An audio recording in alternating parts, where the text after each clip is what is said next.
so many colleges are struggling to keep a consistency without losing players to the transfer portal. That's not something that is a problem for you because people are dying to come and play for you, Geno. How are you, like, I understand that players want to have the mobility and the movement, but how are you keeping the players there? Is it just because you guys win, or is it something that you explain to them and like agree to on the front end? Like, I want you here for 4 years. I don't want to do this. Like, are you actually explicitly kind of trying to get them to stay for the 4 years? There are people that are actually asking players, I want you to sign a contract.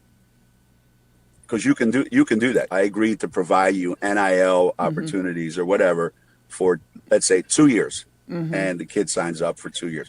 We haven't done that. My thing is, if you come here, you're coming here because you think we have something to offer that no other school does. And what is that? Well, you know, I told one kid recently, we've been to the Final Four every year since you've been alive. The kid was like, what? I said, how old are you? And the kid was like, 16. That's amazing. I said, well, we've been to 15 of the last 16 Final Fours, whatever the number is. I said, so there's a good chance you can go to the Final Four if you come. Number two, you can win a national championship here. You believe that, right? Yep. Okay. And you can, what else you want to do? Well, I like to play professionally. Okay. Well, we have more players in the pros than anybody else. And we have the best players in the pros, not just pro players. So now if you come here, you're also going to take advantage of our brand. Okay. You can use UConn as a way to build your brand because we have the biggest brand in the country. So there's a lot for you here.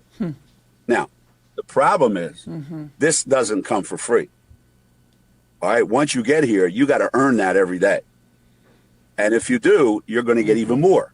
And if you don't, then you're probably going to go someplace else because this wasn't the place for you, what you thought it was. So the portal can hurt you if you have really good players leave, which we never have, or it can help you because a kid comes here and goes, man, coach, this is way over my head. I got in way too deep. I said, all right, let me help you find a place that's better for you because I want you to be successful. Sure. You know, so the portal can work both ways. But there's got to be some, you know, and this idea of, well, coaches can leave whenever they want. Well, I know, but I have this huge buyout. Yeah.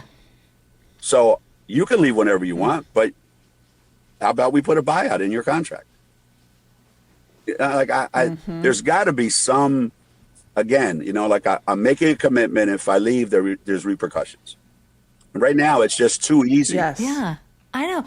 Well, why can't they limit how many times you can go into the portal? I mean, it's insane that when you're watching a basketball game, it's like, and then they played at, you know, Duke, and then they played at, you know, Virginia, and then they were at Maryland. And I'm like, there's no loyalty to anything. It's just so transactional. It is transactional, and you know, since you know we're adults here, and we can talk like adults, and I'm at the age now where it doesn't matter. You know, people say, I can't believe you said this. The bottom line is,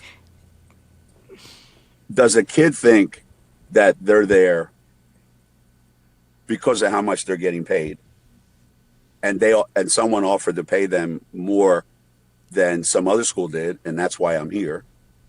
Okay, so that's a little bit of an issue, I think, if a kid made the decision just based on that.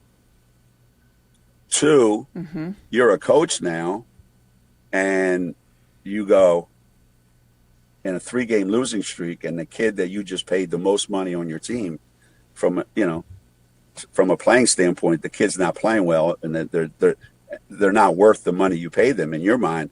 Now, does that change the way you feel about that particular kid? None of this should actually happen. That's interesting. But we are human beings. We do have feelings, and we do have perceptions and way we think, and so do kids. Kids come to your school maybe, and they go, man, this guy's a pain in my ass. He wasn't like this when he was recruiting me. He's an asshole. I'm not staying here, you know? And so, you know, things change, and you start to have these feelings. And And I would hate to see what happens when, you know, a kid is 18 and the coach is losing their shit because they paid this kid a ton of money and the kid doesn't deliver. And now the kid's getting killed on social media. And so now the kids are betting on these guys, which is another issue. You know, the kid doesn't get the double that a bunch of people bet that they were going to get. Like all this nonsense is in the air that's like strangling these kids, you know. It's taken like whatever happened to going to college and playing basketball and enjoying the experience. And I don't want people listening to think that, like, you know, I'm the get off my lawn guy. I like they're getting paid. I love the fact they're getting paid. Yeah. I'm all in on them getting paid. You know, I can't even begin to tell you how much money Paige made during her 5 years here. You know, it's more than any WNBA player will make in the length of whatever contract they have. Right. You know, so I'm all in on that. But there's got to be some parameters around it. And right now there's none, zero, none. And it hurts these kids. Let me just say the one last thing. Here's what hurts that a lot of people don't talk about. All these people that are like, oh yeah, the portal's great, let them go. Okay, 1,000 kids went in the portal, just to pick a number. It's probably more than that. 1,000 kids went in the portal. Let's say kid, 2 days after they go in the portal, they go, I'm going to UConn. You know we've been cheating to get that kid. Because how's that kid make that decision in 2 days? Or that kid's been playing at their school, and for the last month, they're going, I'm going to UConn when this is over. Just using that as an example. Okay. So that's bad because now we've been tampering with a kid, if that's really what's happening. I mean, I don't talk to anybody. I don't even talk to the kids that want to come here, much less the kids I'm trying to get to come here. So now what happens? Kid goes in the portal. They're allowed to have X number of more visits. So they go through the whole thing again, and they can't find the school that wants them, let's just say.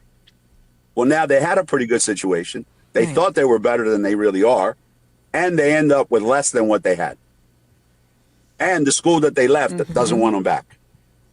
And something and last year something like 30%, I forget what it was, of all the kids that went in the portal ended up at a level below where they left. Yeah. Wow.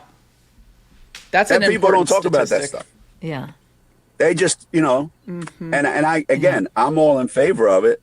But what else is going to happen then is instead of there being more parity sometimes, there could end up being only the rich get richer and everybody else gets stuck with whatever's left over. So, why do you think they don't want to fix it? That's what you led with. You said they don't want to fix it because... Or they can't fix it. They can and they don't because fixing it requires making them employees. And then if they make them employees, I think they lose their antitrust status or something like that. I don't know. I don't know what happens. But and then you know what makes it worse too? All these crazy football schools that are paying these coaches $50 million not to coach.